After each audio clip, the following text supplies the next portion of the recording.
और तुम्हें लगता है मेहनत का फल मीठा होता है और honesty is the best policy, तो तुम्हें जीवन का आज तक सबसे बड़ा झूठ सिखाया गया है। प्रॉब्लम ये नहीं है कि सरकार खराब है या तुम्हारा बॉस खराब है, प्रॉब्लम ये है कि ये सिस्टम है वो बनाया ही ऐसा गया है कि मिडिल क्लास आदमी बस एक फ्यूल की तरह काम करता है। यहाँ पर हम वो लकड़ी है जो जलेगी ताकि हमारी देश की इकोनॉमी रन कर पाए।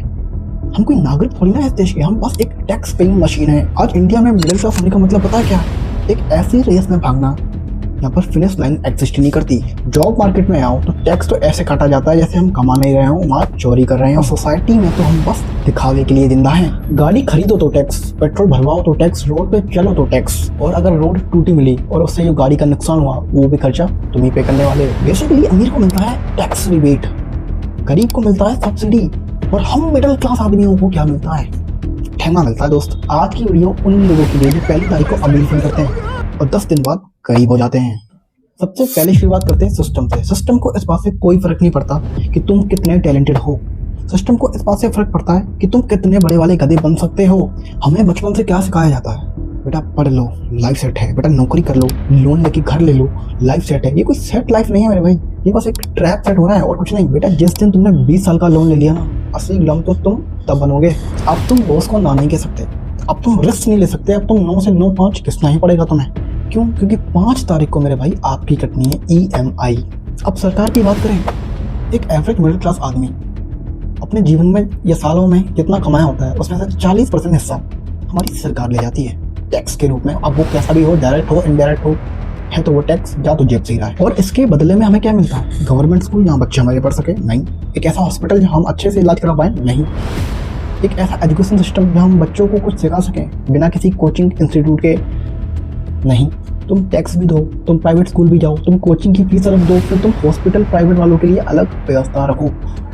इतना दुनिया भर का टैक्स पे करने के बाद भी मेरे भाई मिडिल क्लास इस देश का सैंडविच है, बस ऊपर अमीरों का, नीचे गरीबों का, बीच में तीसरा हमारा मिडिल क्लास। दोस्त, दूसरा सबसे बड़ा स्कैम है मीडिया और इन्फ्लुएंसर का। भाई जब ट्रेडिंग स्टार्ट करी थी ना तो सिर्फ 50,000 रुपए कमाने का शौक रखा था, और आज ये 50,000 लैम्बोर्गिनी में बदल गया, पता ही नहीं चला। 21 साल का लड़का दुबई में बैठ के लैम्बोर्गिनी की गाड़ी में बैठ के वीडियो बनाता है, तुमसे कहता है कि भाई तू अभी भी अपनी नौकरी कर रहा है, तू एक काम कर मेरा कोर्स ले ले और ट्रेडिंग करना शुरू करते हैं। ट्रेडिंग करना इसलिए शुरू कर दे क्योंकि अमीर बन जाएगा तू आगे चल के। होना कुछ नहीं है, ऐसे इन्फ्लुएंसर से तो दूर रहना ही बेहतर है। इनसिक्योरिटी और फील होती है क्योंकि वो तुम्हें फील करवाता है तुम्हारी लाइफ कितनी बोरिंग है, तुम कितने अनप्रोडक्टिव हो, ताकि वो अपना सामान बेच सके तुम्हें और अमीर बन सके। iPhone 17 Pro Max किस किस को चाहिए? एक मिडिल क्लास लड़का जिसकी मंथली सैलरी 25,000 है, वो सपने देख रहा है 2.5 लाख रुपए का मोबाइल लेने का, और वो ले भी लेगा। पर क्यों? उसको कोई जरूरत नहीं है, उसे बस रिस्क करना है, इंस्टाग्राम पे कूल बनना है और फ्लेक्स करना है ताकि उसकी सोशल लाइफ बेटर दिख सके। और ये कंपनीज भी मिडिल क्लास लोगों को टारगेट करती है क्योंकि भाई अमीर आदमी तो प्रोडक्टिव चीज लेगा, ऐसी चीज लेगा जिसमें वैल्यू निकले, और एक मिडिल क्लास आदमी क्या करेगा? वो ढूंढेगा भैया स्टेटस, और वो स्टेटस के नाम पे उठाता आईफोन, जबकि उसको जरूरत नहीं है उसकी, उसका कोई काम ही नहीं, उसका काम 25,000 के मोबाइल में चल सकता है, फिर भी वो क्या लेता है? एक आईफोन। और ब्रांड को भी पता है कि तुम्हारे अंदर उस फोन के लिए कितनी भूख है, कितना रिस्क करने की भूख है, कितना कुल मिलने की भूख है, इसलिए तो वो ये मोबाइल EMI पे देते हैं भाई दबा के। ये सब हम क्यों करते हैं? उन लोगों को खुश करने के लिए जिनकी वैल्यू हमारी लाइफ में कुछ भी नहीं है और वो हमसे नफरत भी करते हैं। अब चलो, हमने सिस्टम और मीडिया को तो ब्लेम कर लिया, और सबसे बड़ी दिक्कत है हम खुद। हमारा माइंडसेट ऐसा है कि हम सिक्योरिटी के नशे में हैं, हमें रिस्क लेने से डर लगता है। अगर कोई मिडिल क्लास लड़का अपने पापा से जाके बोले कि मुझे यूट्यूबर बनना है या मुझे बिजनेस शुरू करना है, तो जो रिएक्शन उनके माँ बाप देंगे वो देखने लायक होगा दोस्त। और अगर तुम्हारे माँ बाप ने वो हाँ भी कर दिया तो उसके बाद आएंगे रिश्तेदार और दोस्त, तो तुम्हें मेरा भाई नीचा दिखाएंगे, गिराने की कोशिश करेंगे। सपोर्ट तो होने से रहा दोस्त। मेरे भाई ये वही लोग हैं जो शादियों में 20-20, 50-50 लाख उड़ा देते हैं ताकि ये फ्लेक्स कर पाएं, ये लेवल सेट कर पाएं, एक चाहे इन्हें लोन लेना पड़े, उनका नाक नहीं करनी चाहिए। सच बात ये है, हमें सच सुनना ही नहीं है। हम कंफर्टेबल इतना हो चुके हैं अपने होम एनवायरनमेंट के अंदर कि हमें रिस्क लेने से डर भी लगता है। कहते रहेंगे सिस्टम खराब है, बॉस खराब है, मगर खुद को अपग्रेड नहीं करेंगे। हम वीकेंड में OTT दबा के देखेंगे, कोई स्किल नहीं सोचेंगे। क्यों? क्योंकि भैया हमें सिखाया गया है, हमें पढ़ाई करनी है 20 साल तक, 22 साल के बाद तुम्हें घिसना है, दबा के घिसना है ताकि आपका महीना 25,000 आ सके। मैं आपकी बात कर रहा हूँ मिडिल क्लास। देखो यार, सुनने में जो बड़ा कड़वा लग रहा होगा, गुस्सा भी आ रहा होगा आपको, पर सच यही है, इस कहानी में ना कोई सिस्टम विलन है ना आप विक्टिम हो। सच बात पता क्या है? मिडिल क्लास बस एक स्टेट ऑफ माइंड है। ये एक चक्रव्यूह की तरह है। सरकार को तुम्हारा वोट चाहिए, बिजनेसमैन को तुम्हारा पैसा चाहिए, बैंक को तुम्हारा इंटरेस्ट चाहिए। तुम्हें कोई बचाने नहीं आने वाला, कोई ना नेता, ना कोई इन्फ्लुएंसर, ना कोई बंदा।